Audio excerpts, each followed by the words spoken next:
So like in many other places in this class, I was not able to stay within the 15-minute time frame, so I'm going to quickly finish so that I'm not too much over.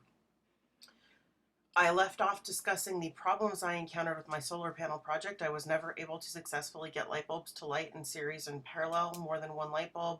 And finally, one of the problem-solving techniques I had to employ was figuring out why my coil gun would not function. Turned out that the BB I was using was lead and was not magnetic. I was able to work effectively in collaborative groups. I demonstrated this through the project completion that we've accomplished this year with Newton's Posse. Brian and I worked very well together. In the first two projects, we did have a little bit of trouble with a couple of the members not participating as much as they could have, but we were able to pull together and still complete the projects. I was able to effectively show that I can evaluate scientific claims based on the actual nature of science. I can argue various sides of scientifically controversial debates using appropriate scientific argumentation techniques. I demonstrated this through the ability to set aside my personal beliefs regarding some of the pro and con arguments from the controversial debate topics and provide lucid, researched responses for each. And I have been able to communicate technical information using various media and Web 2.0 applications. I had never posted anything to YouTube prior to this class. I had also never used Prezi, and I am excited to use those applications in the future. So the final questions in this class involved how many hours I spent on the course. Throughout the course of the semester, I would say that I averaged approximately 13 hours per week. There were some weeks that were certainly lighter than others. Some weeks I only spent 7 to 8 hours, and other weeks I spent significantly more hours. So I'm going to say that I spent approximately 13 hours per week on the class. Over a 16-week course, I would estimate that I've spent approximately 208 hours on the course. Some of the things that I liked best about the course were the discussions on the discussion board regarding new topics and different ways of thinking.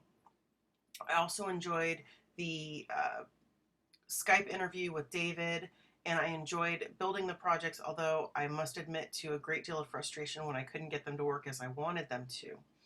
Some of the things I liked least about the course. Personally, I am anal retentive about my grades, and I really had a hard time dealing with the contract grading of this course. That's why I've reiterated over and over throughout this presentation why I believe that I have far exceeded the requirements to get an A. My grades and performance are very important to me. I know in the syllabus you talk about, David, you talk about how GPAs don't transfer and grades don't necessarily matter as much as some of us might think they do, but to me they do. I've been like that my whole life, so I hope you can understand how much I believe I deserve an A in a class. And the best thing that I think that could be changed, that's a tough one. I think I would have liked some more Skype interviews with you, David. I know that there were some scheduling conflicts. I also would have liked some more pencasts or other online lectures provided by you. I've taken a couple of hybrid courses at Arizona State University for organic chemistry, and there were numerous lectures provided for each topic, and I really did well with that, and I would have liked to have seen that a little bit more in this course. So that is my journey of Physics 112 this semester. I wanted to thank David for making physics more understandable to me.